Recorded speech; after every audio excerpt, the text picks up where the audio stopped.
दोस्तों नमस्कार। दोस्तों आज हम अपनी सीरीज शुरू कर रहे हैं जिसमें सीटेट और डी ट्रिपल पी के सभी इंपॉर्टेंट क्वेश्चंस जो अपकमिंग एग्जाम्स में आएंगे वो मैं आपके साथ डेली 30 क्वेश्चंस शेयर करूंगा। और आपको ये दिखाई देगा आपके एग्जाम्स में कि इसमें से बहुत सारे क्वेश्चन आपको एज इट इज़ या इससे मिलते जुलते क्वेश्चन आपको मिलेंगे। तो इन पे आप ध्यान देने के लिए इनके आंसर्स को मैं एक्सप्लेन भी करता रहूँगा साथ साथ, जिससे आपका पूरा कॉन्सेप्ट भी वहाँ पर क्लियर हो जाएगा। दोस्तों चैनल को सब्सक्राइब करना बिल्कुल मत भूलिए, जिससे आपको डेली जो अपडेट है वो चैनल के माध्यम से मिलती रहेंगी। तो शुरू करते हैं हमारा फर्स्ट क्वेश्चन। आइए जी दोस्तों, तो दोस्तों पहला हमारा क्वेश्चन है cephalocaudal principle means development proceeds from. तो आपको पता है डेवलपमेंट के बहुत सारे प्रिंसिपल थे, जिसमें कि इसमें से यहाँ पर जो सेफ्रोकेडल प्रिंसिपल है ये किसको बताता है? ये बताता है कि आपका जो डेवलपमेंट है वो हेड टू टो ही होगा। तो ये आपका इसका आंसर हो गया ए। तो यहाँ पर आप उसके ए पे क्लिक कर देंगे। दूसरा क्वेश्चन दोस्तों, conservation of quantity develop in which stage.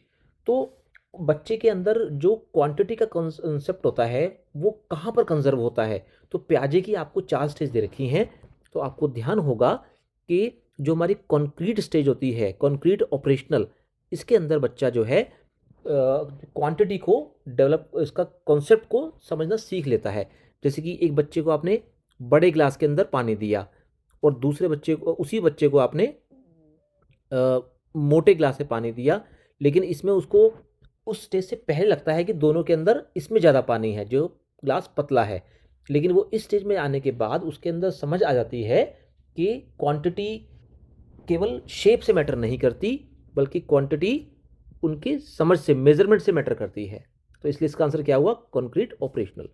Question number 3 दोस्तों, logical thinking with concrete object is stage of.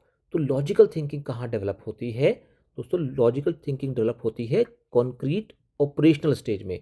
हालांकि यहाँ पर मैंने पहले ही बताया है आपको कि बच्चा कॉन्क्रीट चीज़ों से ही सीखता है, एब्स्ट्रैक्ट चीज़ों से नहीं सीख पाता। जैसे कि मैथ के बहुत सारे कॉन्सेप्ट उन्हें उसको कॉन्क्रीट ऑब्जेक्ट्स के माध्यम से ही सिखाने पड़ते हैं, उसी के अंदर उसको लॉजिकल थिंकिंग डेवलप करनी पड़ती है। इसलिए हमने बोला कि छोटे बच्चों को, जिनकी स्टेज जो है 7 to 11 होती है, हम जनरली एक्टिविटी करके सिखाते हैं। हम जनरली चीज़ों के माध्यम से हम उनको मैथ सिखाते हैं, हम उनको ऑब्जेक्ट देते हैं। तो इसलिए वहाँ पर हम उनकी लॉजिकल थिंकिंग को डेवलप करते हैं। Next question, zone of proximal development was given by. ये तो पता ही है आपको, वाइगॉस्की ने दिया था। और ये क्या होता है जेडपीडी, कि एक बच्चे का जो पोटेंशियल है वो मान लीजिए ये है, और जो उसका एक्चुअल पोटेंशियल है वो क्या है? ये है। ये हो गया उसका पोटेंशियल। तो जो उसका गैप होता है बच्चों, इसको हम क्या बोलते हैं? ZPD। तो ये आपका इसका आंसर हो गया वाइगॉस्की। तो ये कॉन्सेप्ट किसने दिया था? वाइगॉस्की ने दिया था। Next question, learning by observation is called. कि हम ऑब्जर्वेशन से जो लर्निंग करते हैं वो क्या कहलाती है? उसे कहते हैं सोशल लर्निंग। और ये किसने दी थी? ये दी थी आपकी बंडूरा ने दी थी। तो बंडूरा के ऊपर हम पूरा टॉपिक भी लेंगे इसके बाद में। Theory of multiple intelligence was given by. ये किसने दी थी? हार्वर्ड गार्डनर ने दी थी ये, जिसके अंदर आपको पता है कि 8 तरह की मल्टीपल इंटेलिजेंस थी। तो अलग अलग एक सेट ऑफ डिस्टिंक्ट आइडेंटिटीज होती हैं इसके अंदर, इंटेलिजेंस होती हैं, जो कि उन्होंने दी थी। तो उसका फॉर्मूला भी मैं आपको यहाँ पर शेयर करता हूँ, MWI बिनी। यहाँ पर देखिए 4 और 4 8, और एक एग्जिस्टेंशियल, इसको हमने और भी इंक्लूड किया है। ये मैं आपको बाद में एक्सप्लेन करूंगा जब मैं आपको थ्योरी पढ़ाऊंगा। Question number 7, sports person mainly needs which intelligence. तो जो स्पोर्ट्स पर्सन है वो कौन सी इंटेलिजेंस का यूज करता है? जैसे कि देखिए इसमें एक था बी फॉर बॉडीली। तो यहाँ पर ये आ गया बॉडीली एंड काइनेस्थेटिक। तो कोई भी स्पोर्ट्स पर्सन जो है आपका, वो शरीर के माध्यम से अपनी इंटेलिजेंस को व्यक्त करता है, वो शरीर का यूज करता है। जैसे कि सचिन तेंदुलकर हो गया, धोनी हो गया, इस तरीके से। आगे चलते हैं। Question number 8, industry versus inferiority stages belongs to. ये कौन सी स्टेज में होता है? जब बच्चा मेहनत भी करता है और इन्फीरियरिटी से निकल जाता है। तो यहाँ पर हो गया मिडिल चाइल्डहुड। तो यहाँ पर और आगे चलते हैं। Most important factor affecting learning is. Learning को कौन सा फैक्टर सबसे ज़्यादा अफेक्ट करता है? तो दोस्तों इंटेलिजेंस करता है, एनवायरनमेंट भी करता है, हेल्थ भी करता है, लेकिन अगर आपको इस संदर्भ में बताना हो तो ये सब जो है बेसिकली फिक्स रहते हैं। यहाँ पर जो मोटिवेशन है, आप मोटिवेशन का सहारा लेकर के लर्निंग को ज़्यादा अफेक्ट कर पाओगे, क्योंकि ये तीनों फैक्टर तो आपके पास रहेंगे ही रहेंगे। आगे चलते हैं। मीनिंगफुल लर्निंग मीन्स, तो मीनिंगफुल लर्निंग क्या होती है? मीनिंगफुल लर्निंग होती है कि जो आपकी प्रायर नॉलेज से कनेक्ट रहे, तो जो आपको आता है आप उससे जब आगे चलते हैं तो वो आपकी लर्निंग मीनिंगफुल होती है। नेक्स्ट क्वेश्चन दोस्तों, the child centre method. Child centre method कौन सा है? लेक्चर जो मेथड है वो चाइल्ड सेंटर्ड नहीं होता, प्रोजेक्ट मेथड चाइल्ड सेंटर्ड होता है। एक्सप्लेनेशन मतलब ये भी उससे कम है, ड्रिल भी कम है, लेकिन आपको प्रोजेक्ट मेथड ही यहाँ पर देना है, क्योंकि बच्चे के लिए ही ये सबसे कारगर सिद्ध होता है। CCE, continuous and comprehensive education, किस पे जोर देती है? ये देती है स्कॉलस्टिक एंड को स्कॉलस्टिक, मतलब पढ़ाई भी और पढ़ाई के साथ खेलकूद भी, ऐसा आप मान सकते हैं, और जो अदर एक्टिविटीज़ हैं आपकी। फॉर्मेटिव असेसमेंट कब यूज़ होता है? फॉर्मेटिव असेसमेंट यूज़ होता है कि जब हम अपनी टीचिंग लर्निंग प्रोसेस को और निखारना चाहते हैं, कि बच्चा जो पढ़ रहा है क्लास के अंदर, क्या वो उसको समझ में आ रहा है, और समझ में आ रहा है तो कितना आ रहा है, और कहाँ गैप है उसको पूरा करना। जैसे कि एग्जाम्पल भी दिया गया है कई बार क्वेश्चन में। जैसे एक गृहिणी क्या करती है, चावल बनाते बनाते या कोई राजमा बनाते बनाते वो चेक करती है कि राजमा गले हैं कि नहीं गले, चावल जो है अभी कच्चे तो नहीं हैं। तो आप कोई भी प्रोसेस करते करते जब उसको चेक करते हो तो उसे बोलते हैं फॉर्मेटिव असेसमेंट। आगे चलते हैं। Tools for assessing overall growth, कौन सा टूल है जो कि ओवरऑल ग्रोथ को एसेस करता है? रिटन टेस्ट करता है केवल कुछ एस्पेक्ट को, ओरल टेस्ट, ऑब्जेक्टिव टेस्ट, लेकिन इन सब के अंदर ये सारे किस में इंक्लूड होते हैं? ये सारे के सारे पोर्टफोलियो में इंक्लूड हो जाते हैं। तो आपको यहाँ पर पोर्टफोलियो ही लेना है ओवरऑल ग्रोथ के लिए। इंक्लूसिव एजुकेशन क्या होती है? इंक्लूसिव एजुकेशन दोस्तों, जो सभी तरह के चिल्ड्रनों को, सभी तरह के बच्चों को साथ में लेकर चले। जैसे कि अब हम स्पेशल स्कूल की बात नहीं करते, बल्कि हम क्या कहते हैं कि हमारे सभी स्कूलों में हर तरह के बच्चे, चाहे वो स्पेशल नीड वाले हों, चाहे वो नॉर्मल हो या एक्स्ट्रा ऑर्डनरी हों, वो सारे के सारे बच्चे हमारे एक साथ पढ़ें। तो उनके एजुकेशन के लिए हमने बोला inclusive education. Best strategy for inclusive classroom क्या होना चाहिए? कि हम इनको इंडिविजुअलाइज्ड इंस्ट्रक्शन हम इनको दें, तो ये हमारी बेस्ट स्ट्रेटजीज होगी। नेक्स्ट क्वेश्चन दोस्तों, क्वेश्चन 17, पॉजिटिव रिइंफोर्समेंट का क्या मतलब है? रिवॉर्ड पॉजिटिव है, इसलिए हमें बच्चों को रिवॉर्ड के माध्यम से ही पॉजिटिव रिइंफोर्समेंट दिखाई देगा। पनिशमेंट तो नेगेटिव होगा, और इग्नोर करना तो हम कभी करते ही नहीं है ऐसा कि हम बच्चे को इग्नोर किया जाए। रिमूविंग रिवॉर्ड, कि रिवॉर्ड को हटा देना, ऐसा भी हमने नहीं देखा। रिवॉर्ड देना ही पॉजिटिव रिइंफोर्समेंट कहलाता है।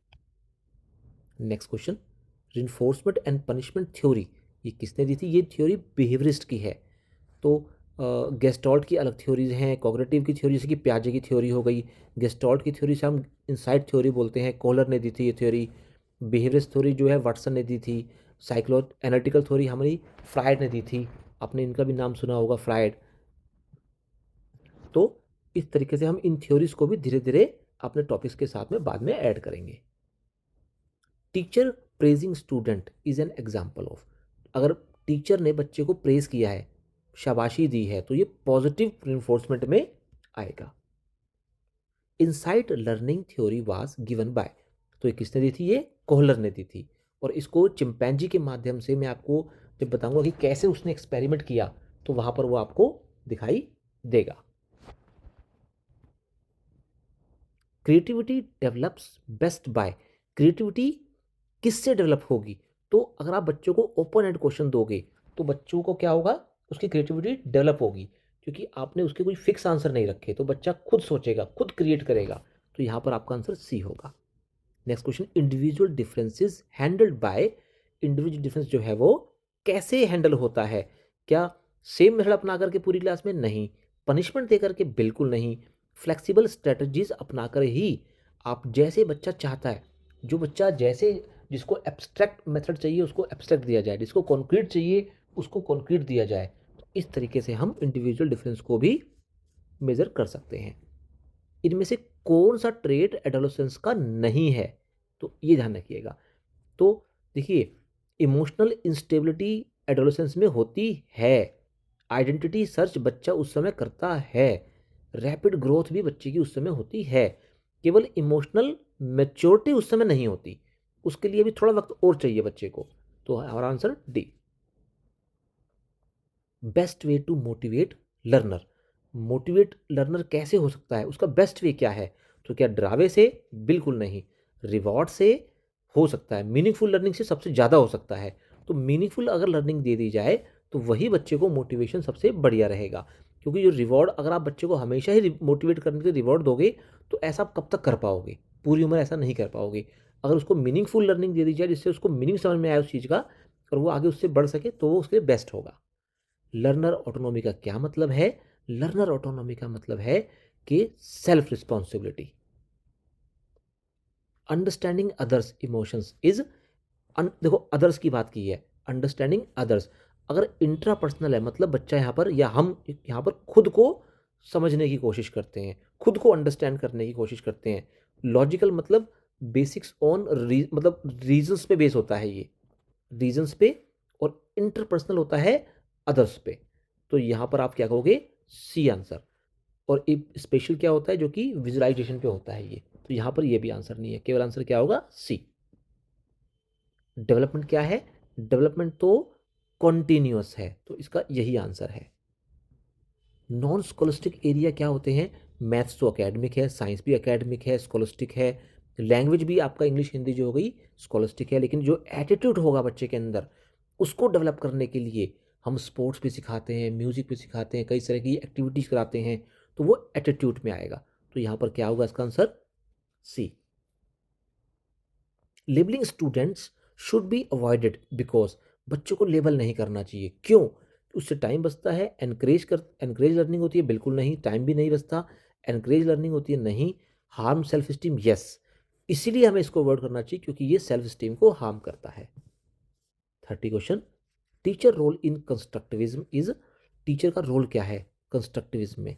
हमारे को फैसिलिटेटर का हमें रोल प्ले का अदा करना होता है। तो दोस्तों ये थे हमारे 30 क्वेश्चन आज के। तो हम डेली इसी तरीके से 30 क्वेश्चंस को डेली लिया करेंगे जब तक कि आपका एग्ज़ाम फिनिश नहीं होता। बस आप इन 30 क्वेश्चन को डेली ध्यान से पढ़ लीजिए। आपको मुश्किल से 10 मिनट देने पड़ेंगे। इन 10 मिनट के अंदर आपको अगले 30 दिन के अंदर मैं ऐसे क्वेश्चन बताऊंगा कि वो आपको 100 क्वेश्चन जो आपके एग्जाम में आने हैं उनमें से 101%, 90% क्वेश्चन आपको उन्हीं क्वेश्चन में मिलेंगे। ये मेरी आपको गारंटी है, दावा है, आप देखिएगा। थैंक यू दोस्तों।